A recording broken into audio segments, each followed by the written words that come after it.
Hello, আসসালামু আলাইকুম guys. আজকে আপনাদেরকে দেখাবো। এই তো দেখেন আমাদের নিচটা। আমাদের এটা হলো এই পাশটা। আমাদের এই পাশটাতে ছাদ দেওয়া আছে, আর এই পাশটাতে কাজ হচ্ছে। এই পাশটাতে দেখেন, আপনাদেরকে দেখানোর চেষ্টা করি। এই তো দেখেন, এটার সাথে ছাদ যে অ্যাডজাস্ট হয়ে যাবে। এই তো লিল্টারের জন্য, ঢালাই দেওয়ার জন্য এটা কাজ শেষ করছে। আর লিল্টার ঢালাই দিলে অবশ্যই আপনাদেরকে দেখাবো। আর এই তো এই রডগুলা এই ভিতরে দিবে, দিয়ে কাজ করবে।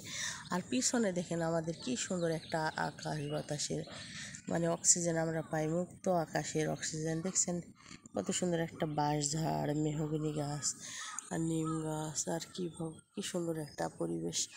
আর আমাদের অনেকটা কষ্ট হচ্ছে কাপড় শুকানোর, এখানে সেখানে ছাদের উপরে এভাবে আমরা শুকাচ্ছি। বাসার ভিতরে খুবই সমস্যা, এই জন্যে এটা আমরা করেছি। কেমন হয়েছে অবশ্যই বলবেন বন্ধুরা, আর ভালো লাগলে অবশ্যই আমাকে বলবেন। আসসালামু আলাইকুম।